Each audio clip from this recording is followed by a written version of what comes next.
Hi guys, welcome to my YouTube channel sports talk with Param. और कल रात जो मुकाबला हुआ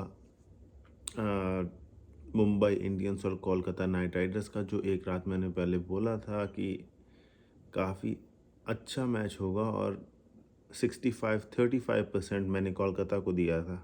और लग भी रहा था जैसे फॉर्म में कोलकाता चल रही है, जैसे परफॉर्म कर रही है, और कोलकाता का फॉर्म में होना और मुंबई का आउट ऑफ फॉर्म होना, दोनों में ये बहुत बड़ी एक इशू था कि जिसके कारण मैंने 65-35 रखा था। मुंबई इस वक्त बिल्कुल आउट ऑफ सॉर्ट्स लग रही है, उन्हें समझ नहीं आ रहा है कि बॉलिंग में कैसे करें क्लिक। एक जो मुझे लगता है जो उनकी आदत पड़ गई थी ना, एक मोस्टली, क्योंकि आप देखोगे कितने कुछ सालों से उनके अराउंड 11 में से 7 ऐसे प्लेयर्स होते थे जो फिक्स थे, बिल्कुल फिक्स थे। और बाकी 3-4 प्लेयर उन्होंने आगे पीछे करते रहना है, करते रहना है, करते रहना है। तो आई थिंक जो अब उनका हुआ है ना, अब उनके पास पुराने प्लेयर पाँच पाँच के आसपास रह गए, पहले ज़्यादा थे।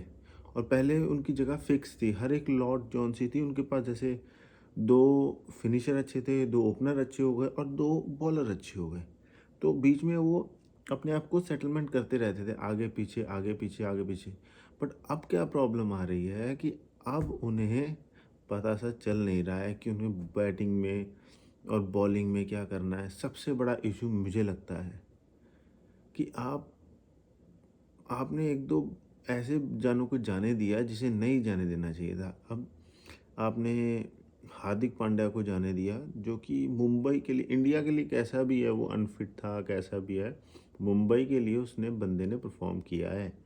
और ईशान किशन मैं समझता हूँ कि यंग है, सीख रहा है, पर पता नहीं क्यों वो फंसता बहुत है ओपनिंग में। अभी ओपनिंग में T20 में अगर आपको ओपनिंग का चांस दे दिया जाए तो इससे बढ़िया चांस आपको हो ही नहीं सकता। इवन वो रिसेंटली भी इंडिया से खेले हैं, ऐसा नहीं है जैसी बल्लेबाजी से वो जाने जाते हैं कि वैसा खेलते हैं। वो बहुत फंसते हैं, अगर अच्छे बॉलर्स हैं उनके सामने तो वो फंसते हैं। और कल भी ऐसे ही देखने को मिला, उन्होंने 14 रन बनाए 21 बॉलों में।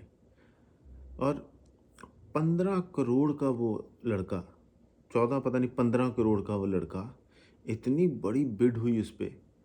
और सारे गेम्स देख लो, उसने ऐसा नहीं है कि किसी गेम में तोड़ के रख दिया। एक में शायद उसने 45 पे 80 मारे थे, पता नहीं 50 पे, वो भी बाद में चलो उसने मारा होगा, पर आई थिंक वो वैसा परफॉर्म कर नहीं रहा है। रोहित शर्मा भी बिल्कुल, रोहित शर्मा और विराट कोहली इंडिया के सबसे बड़े दो बल्लेबाज इस वक्त इतनी आउट ऑफ फॉर्म चल रहे हैं कि ये आईपीएल तो छोड़ो, इसके बाद में जो सा वर्ल्ड कप है, सबसे बड़ा कंसर्न वो है। क्योंकि मैं कई कमेंट्स भी पढ़ता हूँ, सुनता भी हूँ, लोग कहते हैं कि रोहित और कोहली को निकालो और टीम बनाओ। रोहित और कोहली के अलावा आप एक से एक बंदे डाल लोगे ना टीम में, वो इतनी बिल्कुल भी टक्कर नहीं दे पाएंगे सेना कंट्रीज में जाके T20 वर्ल्ड कप में, मैं इतना बता दूं। जो इनका नाम, जो इनका रुतबा, जब भी फील्ड पे उतरते हैं, जब सामने रोहित खड़ा है, जब सामने सामने कोहली खड़ा है ना, तो एक तो आपके यंगस्टर्स को एक बूस्ट भी मिलता है और एक ताकत भी मिलती है कि हमारे सामने ये बैट्समैन खड़े हैं। और दूसरा, दूसरी टीम वाले डरते भी हैं, चाहे आउट ऑफ फॉर्म में नहीं है, पर इनका नाम ही है।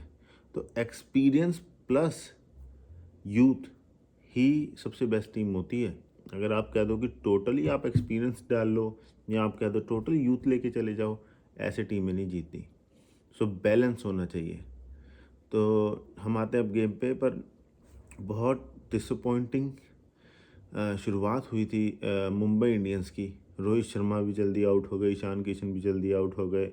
साउथ अफ्रीकन के वो जैसे यंग खिलाड़ी हैं, उन्होंने छोटा कैमियो खेला पर अच्छा खेला, उन्होंने झलक दिखाई कि भाई उस बंदे में बात है।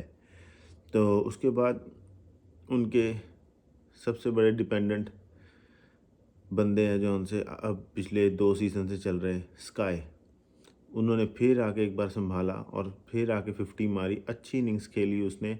उसके साथ तिलक जौन से हैं वो अच्छा रंग दिखा रहे हैं, वो दिखा रहे हैं कि भाई उनमें भी है क्वालिटी बहुत अच्छी। हर ये मुझे लगता है दूसरा या तीसरे मैच में अच्छा खेले वो। और बाद में आके छोटा सा कैमियो, 5-6 बॉलों पे कुछ 22-23 रन पोलार्ड ने मारे। इवन दो इतना इतने एश्योरेंस नहीं था उन शॉट्स में। एक एक ही शॉट मारा और 2 तो एज लग के और छक्का गया। चलो लकीली रन तो रन होते हैं टीम के लिए, बट पोलार्ड को नहीं हेल्प करेंगे वो उनकी फॉर्म पे। और इन्हें ये देखना होगा थोड़ा-सा, आई थिंक पोलार्ड जब ऐसी फॉर्म में नहीं है ना, जो बंदे को ना आके आपने ऐसा रोल देना है कि आप आके कुछ ही बॉल्स पड़ी हैं और आप आके धड़ाधड़ मार दो, पूरी हिटिंग करो, कोई चक्कर नहीं। वो उस बंदे को देना चाहिए जिस बंदे के पास फॉर्म लगी हुई है। पोलार्ड बहुत आउट ऑफ फॉर्म है। अगर आप उसे थोड़ा-सा 1 नंबर ऊपर भेज सकते हो तो ऊपर भेजो। उसे कहो कि अपनी 10-12 बॉलें खेले, थोड़ा-सा सेटल डाउन हो, शायद वो आपको उसका बढ़िया रिज़ल्ट देंगे।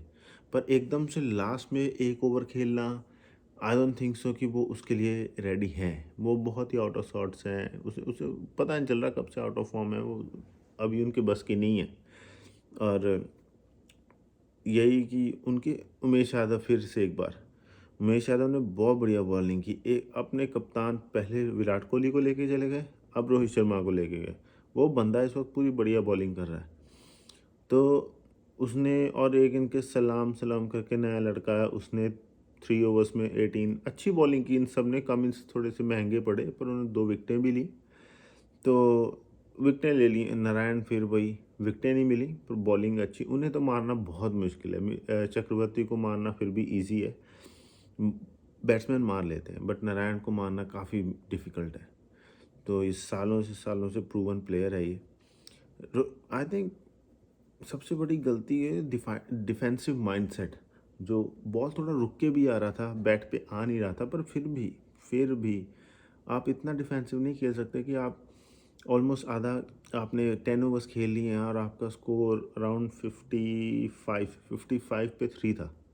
55 पे 3 आसपास यहीं कहीं चल रहा था। तो आप इतनी स्लो नहीं खेल सकते। उसके बाद आप कितना कवर कर लोगे? आपने फिर भी 107 रन कुछ बना लिए। इसके बाद भी, इतने स्लो होने के बाद भी, तो अच्छी रिकवरी सही हुई। पर आप शुरू के 10 ओवर में इतना पीछे चले गए थे कि जहां आपका स्कोर 190 तक जाना चाहिए था, वो आपका 160 पे चले गया। तो उधर से फिर जब कोलकाता ने बैटिंग की, कोलकाता ने कुछ खास शुरुआत नहीं की, पर थोड़ा बहुत खेलते रहे अपना। वेंकटेश अय्यर पूरे गेम में वो फंसते दिखे, पूरे गेम में। ऑफ स्टंप की बॉलें उनकी बहुत बड़ी वीकनेस हैं।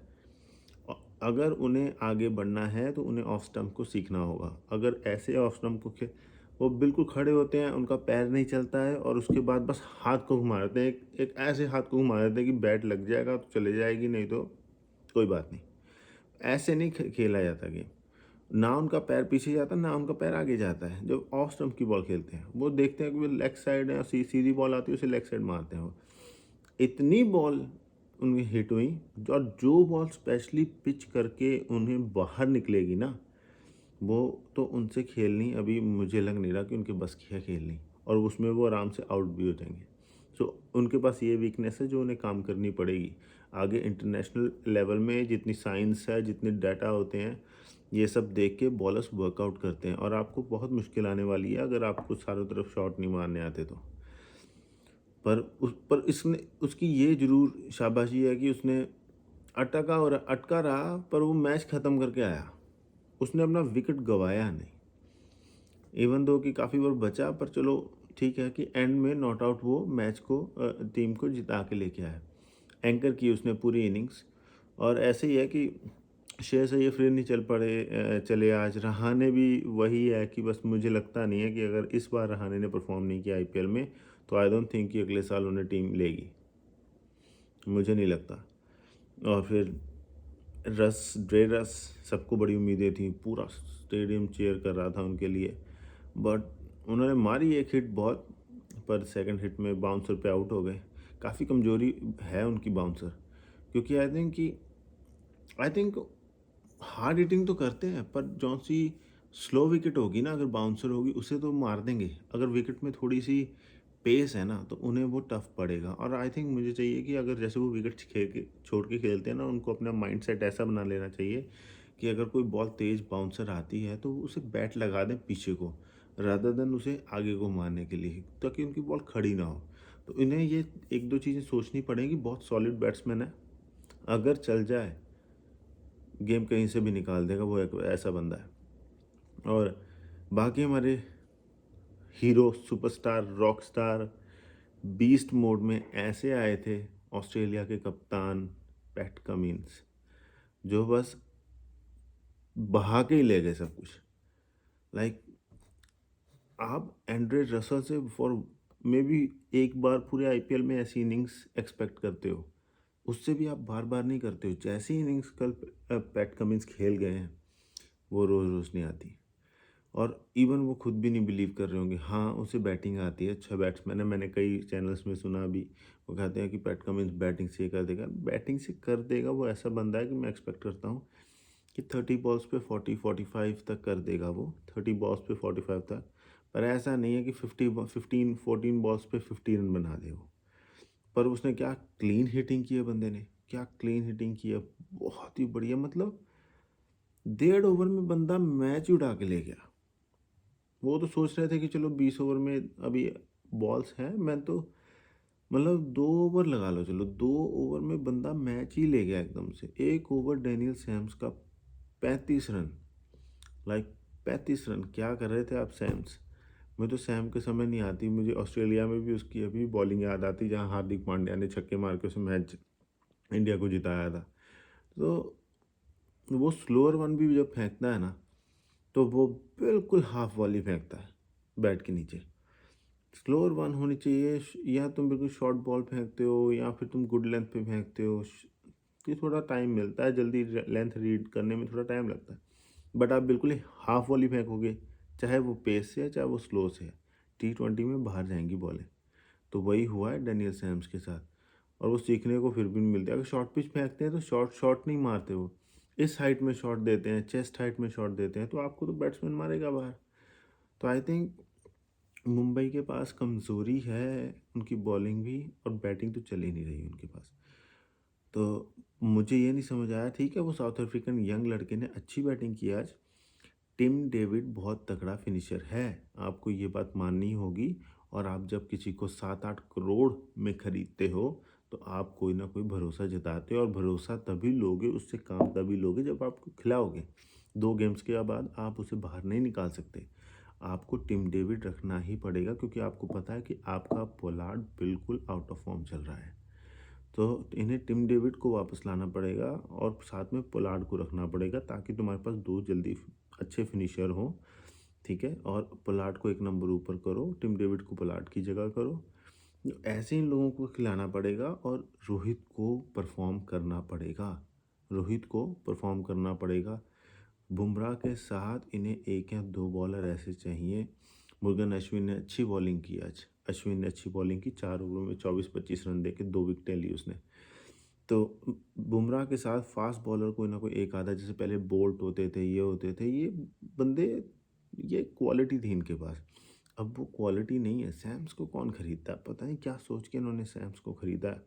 मे बी जस्ट एक वैरायटी देख ली कि लाइक, मुझे लगता है इन्होंने लाइक टू लाइक रिप्लेसमेंट देखा है ट्रेंट बोल्ट का, कि सैम्स को रखते हैं। पर कहाँ ट्रेंट बोल्ट, कहाँ सैम्स, कोई है ही नहीं इनका। बस लेफ्ट हैंडर जरूर मैच करती है एक चीज़। बाकी मिल्स ने भी ठीक बॉलिंग की, पर रन काफ़ी दी उन्होंने, 2 विकेटें ली हैं। रोहित शर्मा भी, रोहित शर्मा भी, मैं क्या उन्हें कप्तानी का बोलूँ। वही बात है ना, वो भी क्या करता जब उसकी बॉलिंग, क्या क्या वो खड़ा कर लेता, वो बॉल थोड़ी ना डाल लेता भाग के। जैसे ये बात कह जाती है ना कि रोहित शर्मा ने ऐसा किया वैसा किया, कप्तान अच्छे हैं पर उनकी टीम उन्हें अच्छा दिखाती थी, इसलिए वो कप्तान अच्छे दिखते थे। विराट कोहली के पास सालों से, जैसे वो कैप्टन कैप्टन था बेंगलोर का, उसके पास बॉलिंग थी ही नहीं। पिटते रहते थे। जितनी बार बेंगलोर ने 200 से ऊपर रन बनाए, बताओ हिस्ट्री में किसने बनाए और 200 से ऊपर रन। पर फिर भी बेंगलोर हारता रहा, क्यों? इनके पास बॉलिंग नहीं थी। और हर साल बेंगलोर के जो भी सेलेक्टर्स होते थे, पता नहीं क्या सेलेक्ट करते थे, उन्होंने अपनी बॉलिंग को कभी स्ट्रॉन्ग किया ही नहीं। बैटिंग जरूर इनकी स्ट्रॉन्ग रही है, हमेशा से ट्रेडमार्क रहा इनका, बट बॉलिंग तो बिल्कुल भी नहीं। तो बस यही है। और लास्ट में अब कल किसका मैच है? कल लखनऊ और दिल्ली का मैच है। दिल्ली के लिए भी इम्पोर्टेंट गेम है। आई थिंक वो 2 लास्ट मैच हार चुके हैं और रिकी पॉन्टिंग इससे खुश नहीं होंगे। उसे हार बर्दाश्त नहीं है बिल्कुल भी। एंड जीते-जीते हारे हैं। और दूसरी बात ये है, लखनऊ भी अच्छी दिख रही है और दोनों में से अच्छा गेम होने वाला है फिर से, मुझे लगता है। दोनों अच्छा खेलेंगे और आई होप। अब मुंबई भी तीनों हार गई, चेन्नई भी तीनों हार गई। जो टॉप की आईपीएल टीम्स हैं वो दोनों तीनों मैच हार गई और काफ़ी टफ लग रहा है उनके लिए इस बार। और हम आते हैं बाकी मिस्टर बाबर आजम के लिए, जो 100 से सिलेक्ट नहीं हुए। बहुत हेडलाइंस बन रही हैं, number 1 batsman, number 1 batsman. Number 1 batsman होना और अपनी टीम को जिताना और विनिंग रन्स करना, दो अलग चीज़ें। विराट कोहली के 4000 रन्स आप रख लो और उसके बाबर आजम के रख लो और देख लो विनिंग रन्स किसके ज़्यादा हैं। विराट कोहली ऐसा डोमिनेट करके खेला है पूरी ज़िंदगी, जब खेला है वो, क्योंकि उससे तो वैसे कांपते होते थे। ये बढ़िया खेलता है, अच्छा खेलता है, पर वैसा डोमिनेट कभी नहीं कर सकता ये, और ना करता है। और सरप्राइज भी क्यों, 100 में आपको क्या मिल जाएगा बाबर आजम से? जिस बंदे को शुरू में स्ट्राइक रेट की मुश्किल हो जाती है, तब तक तो मैच खत्म हो जाएगा 100s में। और इतना बड़ा भी अभी ब्रांड नहीं है कि विराट कोहली के तो आप कंपेयर कर लोगे। विराट कोहली आज भी आउट ऑफ फॉर्म में भी 100 में चल जाए ना तो उसे रख लेंगे। उसे पता है कि इसके पास तो स्पॉन्सरशिप इतनी आया नहीं है। तो कोई सरप्राइज होने वाली बात नहीं है मेरे लिए बाबर आजम को नहीं रखना, क्योंकि आई डोंट थिंक की वजह से वहाँ पे ताबड़तोड़ मारते हैं पहली, दूसरी, तीसरी, चौथी गेंद से। ये ताबड़तोड़ मारने वाला बंदा नहीं है। आपको बुरा लगे, अच्छा लगे, जो उसके फैंस हैं चाहे वो मुझसे सहमत ना हो, पर वो फैक्ट है, वो फैक्ट है। मुझे बता, तभी तो ये रिकॉर्ड कहता है पाकिस्तान का कि आप बाबर आजम जब लंबे रन करता है तो आउट। टी ट्वेंटी में बात कर रहा हूँ। टी20 में ज़्यादातर पाकिस्तान हार जाती है, रिजवान करता है तो जीतती है, क्योंकि रिजवान मेक श्योर करता है कि रिजवान जब स्लो भी बैटिंग करे लास्ट तक वो फिनिश करके आता है। ये फ़र्क है। तो आज के लिए इतना ही था और देखेंगे कल के मैच में आएंगे फिर दोबारा। एंड प्लीज़ वीडियो को लाइक करो, सब्सक्राइब करो, शेयर करो, प्लीज़ शेयर करो, ताकि मुझे हेल्प मिले इस चैनल को ग्रो करने के लिए। एंड कोई भी कमेंट्स है, कुछ भी आपको अच्छा लगता है, बुरा लगता है, आप कमेंट्स में लिखो, बताओ, बात करो। And yeah thank you so much for watching. Take care, good bye.